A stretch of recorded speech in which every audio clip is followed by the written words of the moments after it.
This is the Medical Brief. I'm Vahid Sadrzadeh, along with Dr. Brian Schmutzler, Dr. Ankit Patel, and returning guest here for the Medical Brief, and we're happy to see him live on your screen. There is Dr. Bobby Mukkamala, who is the president-elect of the American Medical Association, the AMA, and of course our previous conversations you can see up on social media and YouTube as well. But we're happy to welcome Dr. Mukkamala back.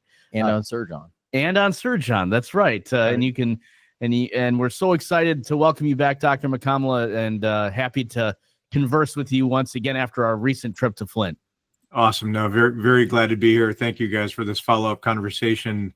As we'll get to, that time when you came to Flint was, it was the most bizarre moment of my life as far as diagnosis of what I went through. And you guys happened to be there like within a few days of that. And it was an exciting time for the wrong reasons. And now it's exciting for the right reasons. So looking forward to the conversation. Yeah. And I want to highlight that you didn't share. So you didn't want to, I guess, taint our first conversation with you by saying anything until after our shooting was done. And you shared with us what you'd have been going through just those few days. And I thought, you know what? It's just a testament to the kind of person you are.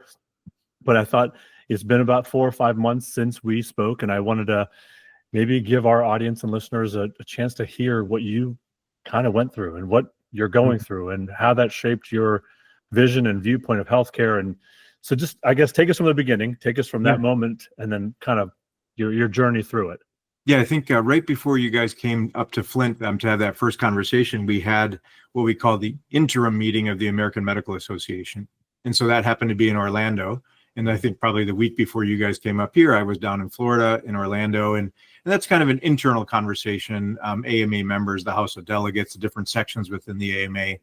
And so I was a board member that was a liaison to the Minority Affairs section of the AMA. And I am right now this year.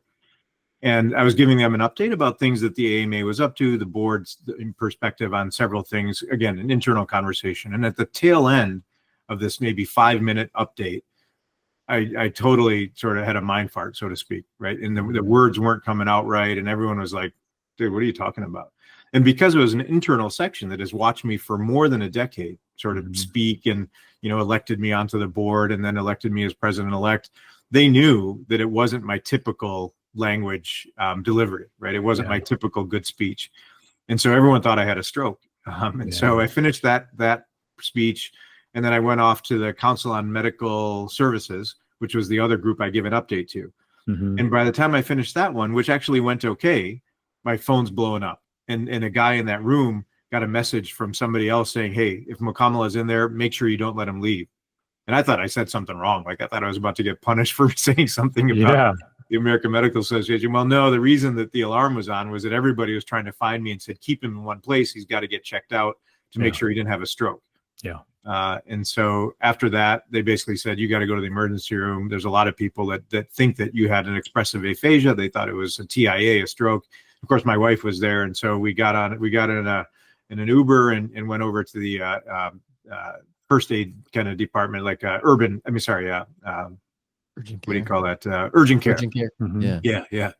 And the first thing I did was, I'm not a big fan of urgent cares and services to communities that don't have a physician available, right? At least by consultation, by a phone call, physician supervised care. That's a policy of the American Medical Association, one that I believe in. So I called and I said, hey, is there a physician available to review the EKG, that sort of thing? They said, yes. And I said, okay, well, I'm on my way.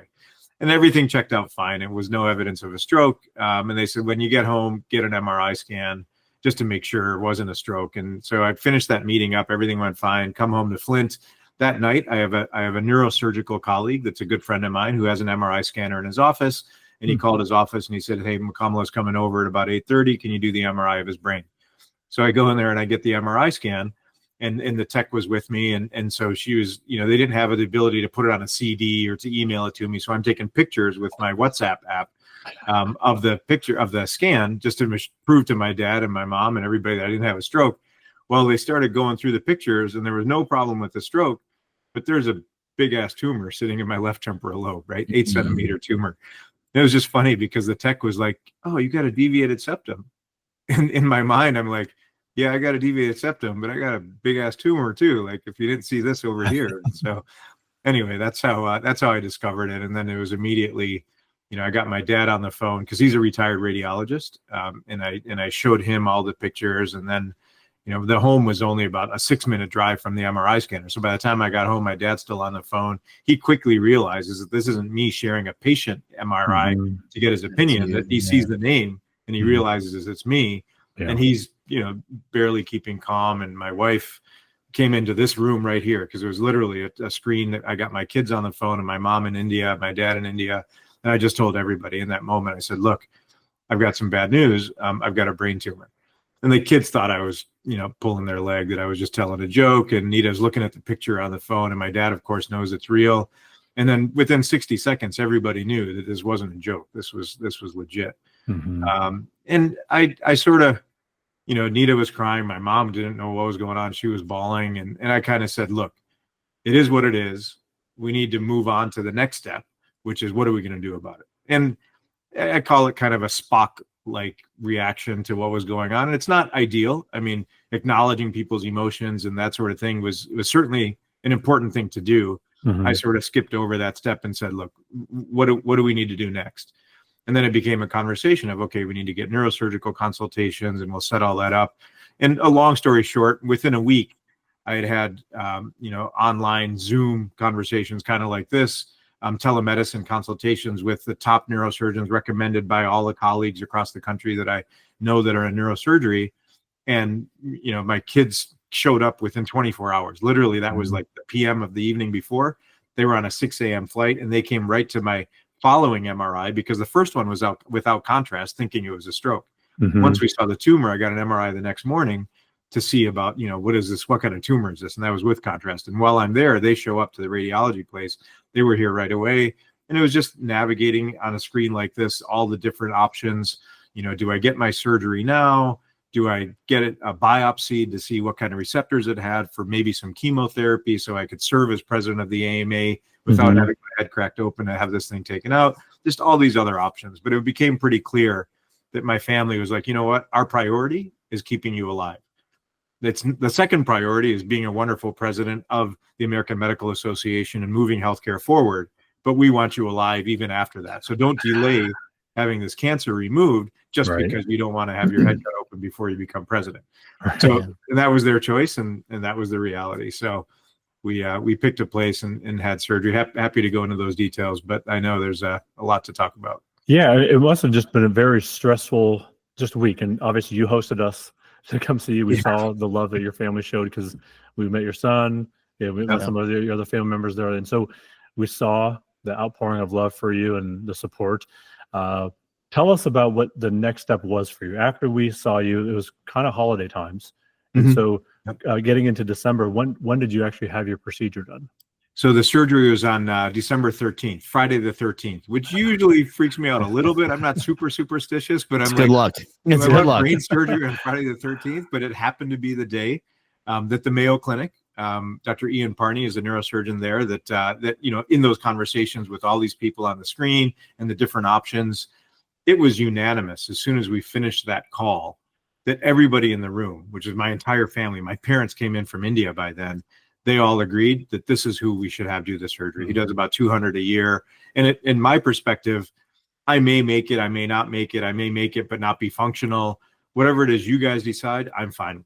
Right. And they all picked Dr. Parney in the Mayo Clinic. And so we went there just a few days before for the pre-op evaluation. Then Friday the 13th, get my operation, stayed until Tuesday, got discharged, and then spent one more night in the Airbnb because it was, again, my parents, my wife, my sister, my kids. So we were all in that room. And then the next day, not even a week after surgery, like post-op day 5, we fly home to Flint. And I barely remember that, I was kind of out of it, just had brain surgery. Everything was swollen, was wearing all this stuff, but I could remember a few of the details. But I was alive. Right. And then it became a question of, okay, can I speak? Because it's the language part of the brain that they go through to get to where this is on the left side of my brain. Can I speak? What's the quality of my speech? Is it enough to function with my family? And one step better than that, is it enough to take care of my patients? Yep. And several steps better than that, is it enough to be the spokesperson for the American Medical Association? And this was sort of the ruler that I used in recovery, because it was 6 weeks that I couldn't see any patients and was just kind of monitoring and doing all the post-op stuff that they suggested, and started speech therapy right away. Mhm. At the beginning, I think it was week 3, post-op week 3, it was a trip to San Diego where the American Medical Association was having their early January meeting, their state meeting. And I was supposed to be on stage and sort of, contribute to a conversation and facilitate a conversation. And initially they canceled my role in it because they're like, dude, this guy just had brain surgery. He may not be ready to do that. But when I realized I was alive, I asked permission. I said, do you guys mind if I get on stage and try this? Because it was a way for me to assess, what is my skill going to be with speaking? Is it enough that it's worth pursuing? Or do we need to make another plan for president-elect and then next president of the American Medical Association, as far as who's going to do this if he can't? And so they said, sure, we'll put you on stage and we'll see how you do. So I get there to San Diego on Wednesday. The actual thing that I need to do is like Friday at 10 a.m.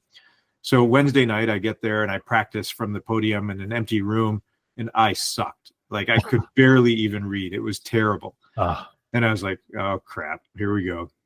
So Thursday morning, wake up at 6 a.m. when that room is still empty before the conference starts, and practice again. And it was a little bit better. And I practiced several times in that empty room. And then Friday morning, 6 a.m., go again. And it was great.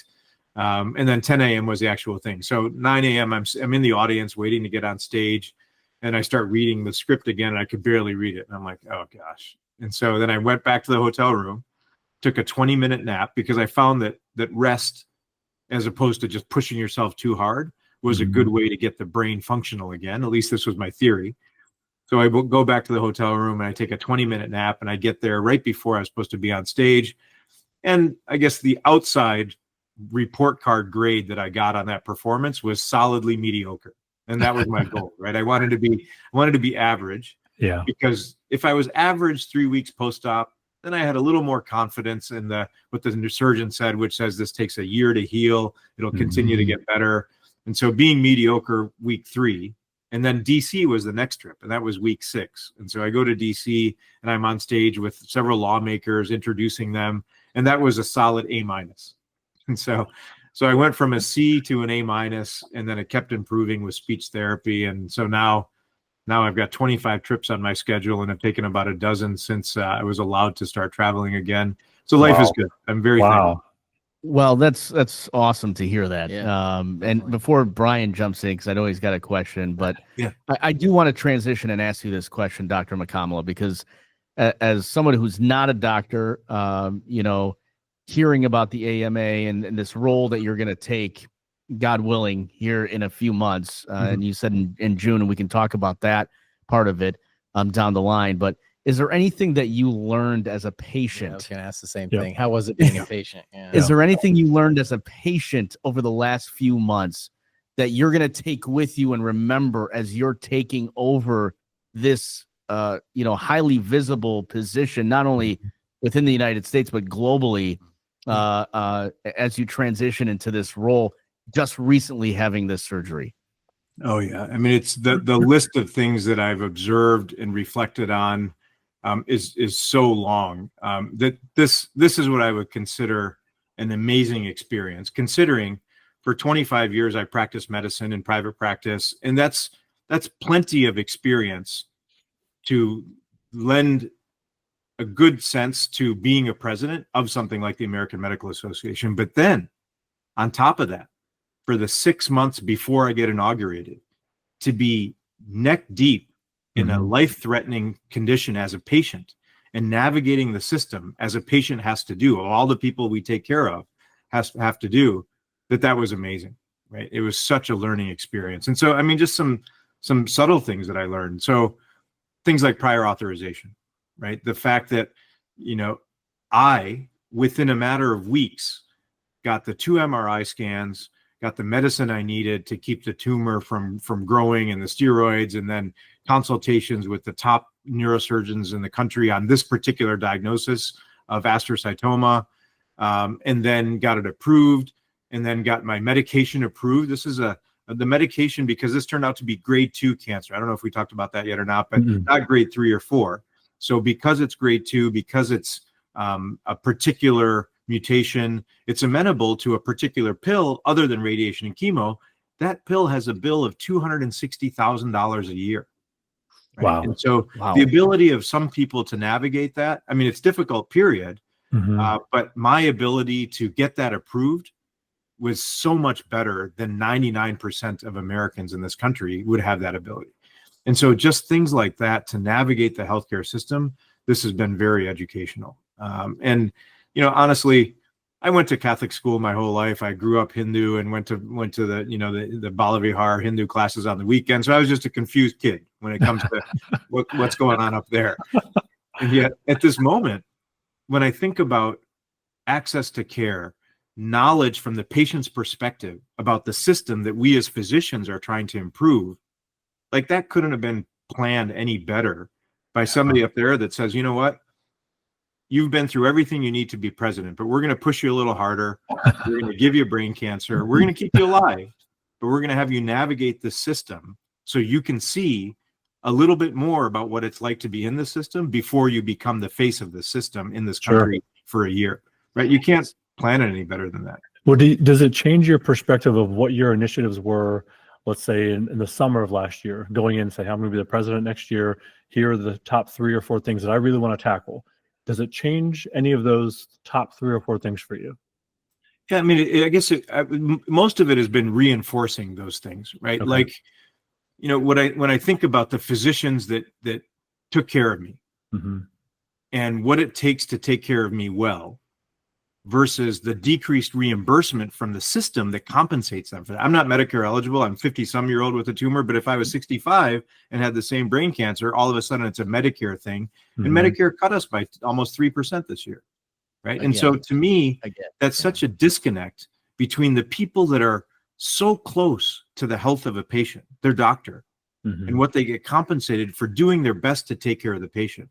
And that's a barrier, right? And just the headlines just in the past couple of days, honestly, just bugged me that the hospitals are in a calculation where if their costs go up, their payment goes up, right? Yep. And so their payment goes up by 2-point-some% this year just because their costs happen to go up. And they're still irritated that it only went up by 2-point-some%. Mm-hmm. Well, what does it feel like to be the surgeon, my Mhm. surgeon, whose payment goes down by 2.8%, right? Not even that it didn't go up enough. It went down just like it has in half a dozen years in a row.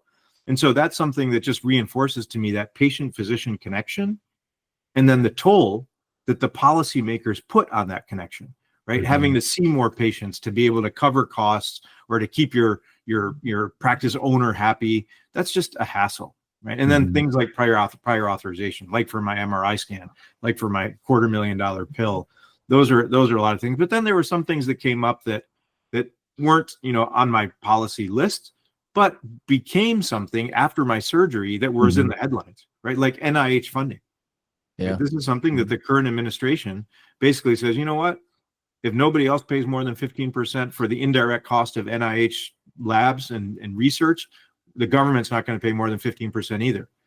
Well, as it turns out, this pill that I take to keep this thing from growing Mm-hmm. is actually something that was created at Duke University and along with other universities by an NIH-funded lab. Took more than a decade to discover. It finally got FDA funding or FDA approval in August of the year that in December I needed it. Right. So Right. again, I mean, how do you plan it any better than You somebody don't. up there basically saying this guy's pill is going to be approved after a decade of research months before he needs it. So he learns about what NIH funding means to a lab.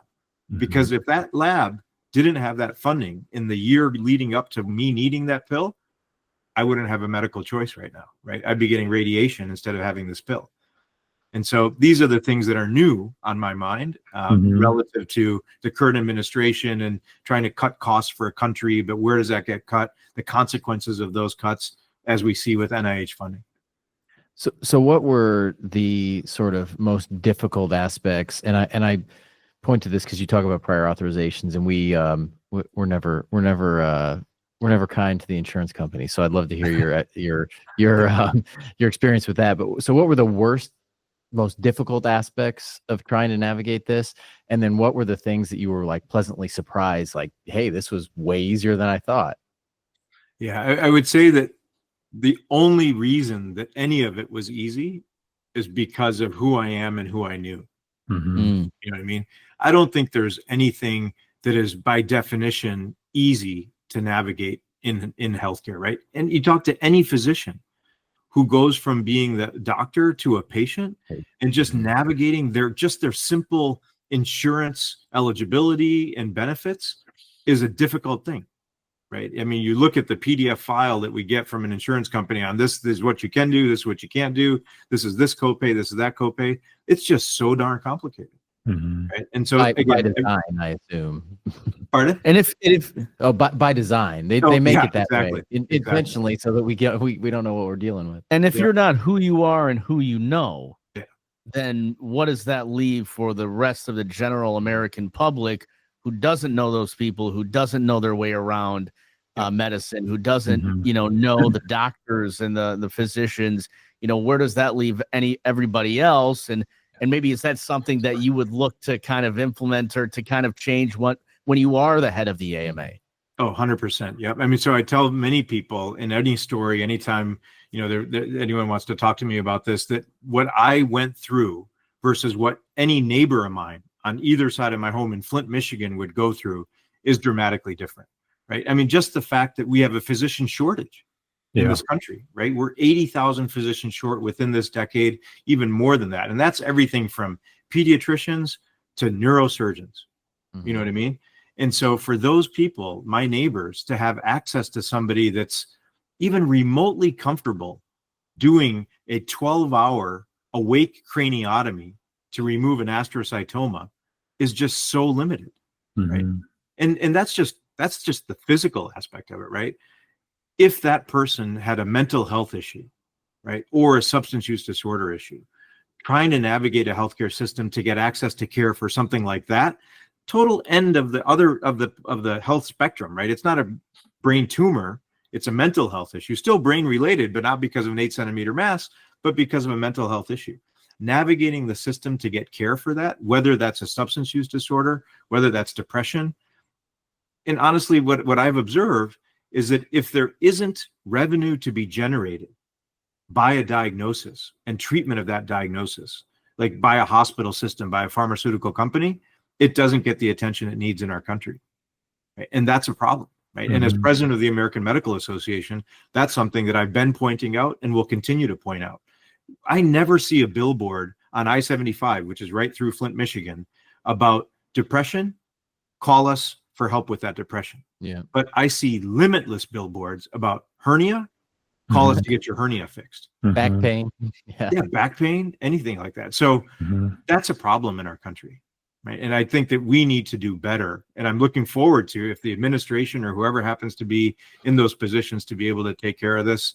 I mean, this is honestly something that I think somebody like RFK Jr., who has a lot of things that are sort of on the opposite end of what we believe in will improve healthcare, but there's a lot of things that are in common, right? And we wrote a letter on behalf of the American Medical Association to basically say, congratulations, looking forward to working with you on things like access to healthy food, access to a place to get exercise, access to, therapy for mental health disorder, access to medication for mental health disorder. These are the things that I would like to focus on. Yeah, and it's more nuanced than the headlines say, right? Oh, in absolutely. terms of what we can do with HHS. So you talk a bit about like cost cutting and stuff, and this is something big that we've been talking about kind of internally. The healthcare costs, mostly is not going to the physicians, right? And that's a huge problem, right? And I was just reading a couple articles that 92% of healthcare costs go to non-clinicians, right? Yep. Mostly administrators in either healthcare industry or in hospital systems. So, how do you navigate that? Because obviously, you're advocating for us as clinicians, for patients as well, but for us as clinicians, how do you navigate that? And how do we work together? How do we work with the administration? What do we do to change that? Yeah, I think that when I look at it from the highest possible level, as and over decades of the future of our country and the past of our country, what I see is that we spend a lot more on the acute flare-up of disease than we do on prevention. Mm-hmm. It's an amazing place to be if you get a brain tumor or you get lung cancer or you have a broken knee or displaced hip or whatever it is, right? Wonderful place to be to get all those things taken care of. But a terrible place to be if you have stage 1 hypertension and you need that well taken care of, so it never needs a procedure or maybe even never needs a medicine. I mean, I got my board certification in lifestyle medicine boards, and I took that exam literally right after I got my cancer diagnosis because I signed up for it months ago. And it was just amazing because I figured, okay, if I pass the exam, I'll look like a freaking genius, right? Having a brain tumor, just getting diagnosed and passing this new board exam. If I fail it, I've got the best excuse in the world. That's right. And so I ended up passing my lifestyle medicine boards exam. But the reason I like lifestyle medicine is that it tends to focus on prevention of disease the way that I think we should. So again, from the highest level, I think we need to shift. We don't need to spend more, but we need to gradually shift to prevention of disease than treatment of disease. And honestly, I just don't see hospitals and pharmaceutical companies having that as their main priority, right? No, it seems not. that No when a hospital makes enough money to have enough of a margin based on the acute care, then they might put a little bit of effort into prevention and start a program, but that's the last thing to get created and the first thing to get killed if the numbers don't support it. And that's just a bad perspective. I mean, again, that's what hospitals are for, and it's good that they exist. But to put them in charge of healthcare overall, I think is misguided. One, because it costs way more to do anything in a hospital system than it does to do it in my private practice of otolaryngology. You know what I mean? Something simple like cleaning out the ear in my office versus in a clinic that's owned by a hospital. So many increases in cost, right? Part of it is the minimal part, which is the site of service differential, which exists. I mean, that's a definition. But also things like, if you're an employed physician at this hospital system, everything you order from a hemoglobin to an MRI scan to a procedure to everything needs to go through our system. Yep. Right? And it's all about the bottom line, which I think is misguided if that's where we're putting the focus of our healthcare in this country.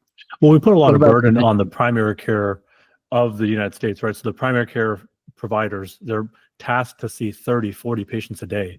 Yeah. And, you just don't have the time to dedicate to the prevention or the functional medicine aspects of that patient's care to be able to give them, hey, here's the way to prevent your hypertension from worsening, your diabetes from worsening.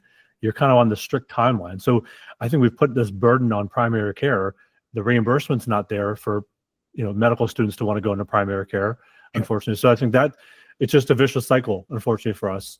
On that note, I guess a couple of things. One, a fact that I heard recently that just totally paints a picture for what you just described is that the pediatricians in our town, I'm an otolaryngologist, I have a ton of kids that I take care of. So the pediatricians and I work together on this. Yep. The fact that the pediatricians in our town are compensated less than the nurse anesthetists in our town for being part of an anesthesia team is completely ass backwards, right? The goal is to have healthy children, to give them a focus on staying healthy so that they carry that into adulthood and they become healthy adults. Not that it's that simple, not that it's guaranteed, but if we can't do that and compensate those people well for creating a healthier adult community, we're just going backwards. And yet that's exactly what the math does right now. And that's not right. And I'll put this out there and you don't have to agree or disagree, but physician-led care would also mean physician-owned hospitals, which we can't do anymore, or at least we can't do the way we should. So we used to be able to until the Affordable Care Act, and now that's gone, but we need to be able to do that. Yeah. Okay. Well, all right. That's great. So you agree. Awesome. So Brian, I want to dovetail that because I wanted to say this earlier. One of the things that I think all of us always comment on when we're in the hospitals, who made that decision? Why do they make that decision? Well, 100%, most of the C-suite hallways are run by non-clinicians or people who've been out of touch they've been out of touch for 15 years, and they're making decisions on what to buy, what not to buy, what program to invest in, and what not to. How do we change that? Because I think that's a frustrating point for me and Brian is we can run this hospital better than those 5 Joe Schmoes in that hallway, yet we don't have the bandwidth, right? We've got to state of be a Washington. clinician. The state of Washington and the state of Connecticut have bills in their legislatures to put hospital administrators, actually administrators in healthcare in general, under the medical licensing board. Well, and I don't mean it to be a VPMA, right? So the vice president of medical affairs often is a physician who's retired, but they work for the hospital, but they're meant to represent the physicians, and that's never really the case. So Yeah. I don't know, do you or does the AMA have an idea or plan to re-inject those hospital administrators with boots on the ground physicians without taking time away from me still being a full-time physician? Yeah, How do we do that? It's a tough challenge. And one thing that further illustrates that is if you look at the growth of the C-suite of a hospital Mhm. relative to the growth of the number of physicians in our country, it's like a graph that looks like this. It's Mhm. it's terrible. Exponential growth in the administrative side of a hospital, but as far as physicians taking care of patients in that hospital, it's a minimal growth. And so, I mean, how do we do that? It's a tough problem. And the most recent reason in my mind that it's tough is that we have a physician shortage just taking Right. care of patients. Yeah. And yet when we have 40% of the students graduating from medical school that don't have much intention to practice medicine, but instead Mhm. sort of work on the corporate side of medicine, which is a good thing, better than a Mhm. non-physician, but it's a double whammy. Mhm. You know what I mean? And so I mean, I think that personally, if I was the czar of all of this, I would say hospitals are good places to go when you are sick, but hospitals shouldn't manage the care of an entire geographic area because they're the ones that know the most about how to do that, right? The C-suite, let them take care of flare-ups of illness. Let Mhm. physicians in practice maintain the health of people so a minimal number actually reach that state and not have that be governed by again, a ACOs and C-suite stuff. that doesn't deliver the care but manages the care. Mhm. Well, you can bet your bottom dollar that after you're inaugurated, we're going to come back up to Again, Flint and yes. do another podcast because our time is almost it's Okay. running out here. Mhm. But we always have a spectacular time with you. But I want to ask you this question Yeah. too, as it relates to your inauguration, because we may not have our conversation before then. It's coming up in June. Yeah. Specifically after your surgery and what you've been through, what is that first 100 days or so going to look like now after the inauguration? What would you like to accomplish first? Maybe have those goals changed in the last 6 months of your life. Yeah. And priorities change, but what would you like to accomplish first? And maybe after that, the next few months. Yeah, I can tell you what the reality is, and then I can tell you what I want it to be.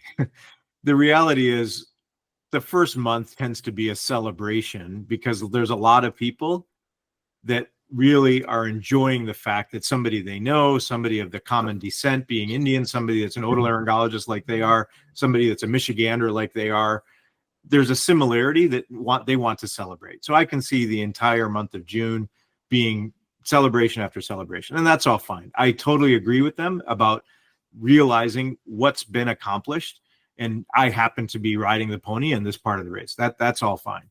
But as far as hitting the road, I mean, it's one, I'm very glad to have survived this and be able to speak in this way. Hopefully you guys didn't catch any mistakes I made during my speech, because Nope. there have been a few. I have a difficult memory sometimes remembering certain names and things like that, but I'm looking forward to hitting the road and talking about the things that we talk about. Mhm. As it is, I think I'm not president yet, but I've already got 25 flights booked. And that doesn't even include the driving trips in the Midwest to talk about exactly the kind of things we're talking about. And sometimes it's a physician audience, but Mhm. many times it's a general public or patient facing audience. And having that conversation, letting them know what's on physicians' minds about the healthcare in our country is, I Mhm. think, something that hopefully, even if it's moving it one step in the right direction, I will die a happy man. Well, I think we would love you to come to Indiana and speak to the legislature, and I think probably you would love Yes. them to come to Ohio. When John Absolutely. gets there. So I mean, if we can get you booked to come speak to our legislatures, I think that'd be awesome. Absolutely. Yeah, In fact, absolutely. yesterday on Zoom, in between my morning patients and afternoon patients, I spoke to the Michigan legislatures about physician burnout. They had Yeah. they had a House hearing on physician burnout. What's driving it? What about it? And so I was honored to represent at the national level from the American Medical Association, but it happened to be my own state capital. Yeah. But absolutely, I would be honored to come to both of those places, any of those places, because I think having these conversations so they can hear it from a physician's perspective, as opposed to reading a white paper about the statistics, Mhm. that's what people need to hear, especially passionate people like lawmakers, right? Yeah. The story is so much more important than the academic data about a particular issue. And that's what I would love to share. Well, Yeah. thank you so much. I mean, we can all. I speak for everyone on this panel when we learn so much from you just in the short amount of time that we spend with you, and we're grateful for your time and that your continued health is Yes. is very important. So thanks so much for spending the time with us. No, Absolutely. thank you. This is bonus time in my mind, and I'm honored to be able to spend it with you guys and anybody else. It's good to be vertical instead of 6 feet under and horizontal right now. Absolutely. Always. Well, Well, for we're- Dr. we're- McCom, go ahead. Yeah. Well, go we're ahead. looking forward to the next time, and always looking forward to ways for us to noodle on ideas to improve our healthcare with you at the helm. Me too. Looking forward to it. Well, for Dr. Mukkamala, Dr. Ankit Patel, Dr. Brian Schmutzler, I'm Vahid Sadarzadeh. This has been the Medical Brief powered by Surgeon, and we'll see you in the next one.